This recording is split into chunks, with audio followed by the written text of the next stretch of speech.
going to the other point. And there must have been something special in the way the universe was prepared early on. And there are theories about that.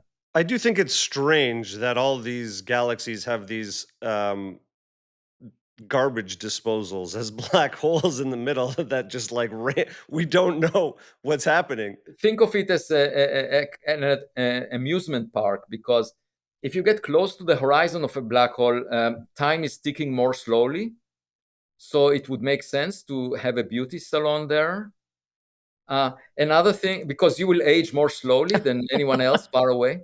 And if you look straight, light, if you go to the right place, light goes in a circle around the black hole, so you can see your back by looking forward.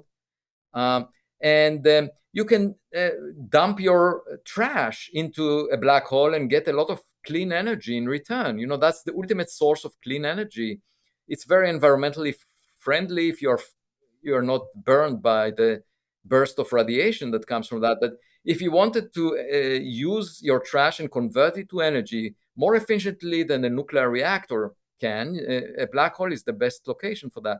So having a civilization close to a black hole is a great, perk. I want to ask a question that is not necessarily political, but it does involve sort of, political entities in that.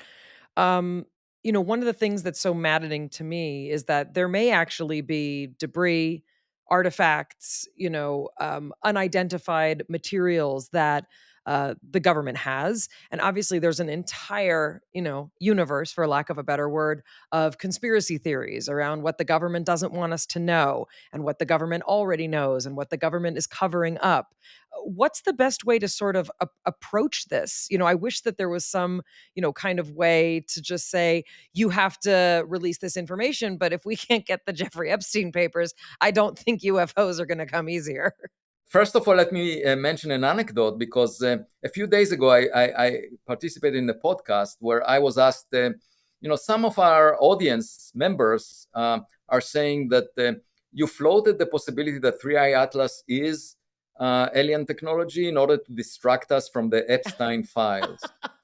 And my response to that is, go to Amazon right now and purchase a 0.5 meter telescope, because that would allow you to see the object in the sky. I cannot really fake it. It's not something I can create with a Jewish laser. And because it's so far away, it's like 4 times the Earth-Sun separation.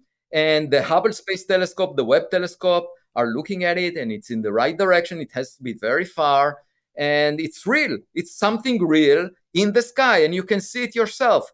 So that's the difference. One difference between a conspiracy theorist and a scientist is as follows. I was asked how to tell the difference. How do you tell the difference between a conspiracy theorist and a scientist? It's very easy.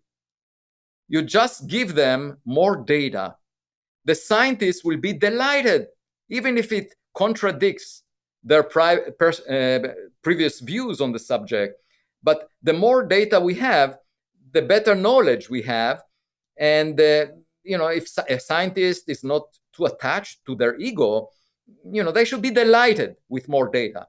But a conspiracy theorist will be upset, especially if the data violates their conspiracy theory. And so that's the simplest way to tell the difference. If you have a friend and you don't know whether that is a conspiracy theorist or a scientist, just ask them this question: would you be happier if you had more data? And so coming back to your question, how do we tell that, if the government holds secrets? It's by seeing the data. I don't believe stories that people tell me. I don't care about stories. I want to see the evidence, okay? And if I see it, I'll believe it. If the government has something that they know about, and by the way, Tulsi Gabbard just expressed herself a few days ago, saying that, she knows about objects that may be interesting. She didn't really get into details. And, that's interesting. I would like to see that data and maybe help government figure it out. But without seeing the data, I don't care what stories people tell me, because I was burned many times before when people would say something, turns out to be wrong. And, it's wishful thinking. Sometimes people illusion themselves. They want to believe something, and as a result, they believe in it. But it turns out to be unsubstantiated. So, the judicial system, I mean, if you go to a courtroom, the decision is made by people, okay? And very often there is no hard data, and they have to make a judgment. But look at how many times people on death row were exonerated as a result of DNA evidence. And that tells you that not only the jury, but but also the people who testified against them were fully convinced that they're guilty.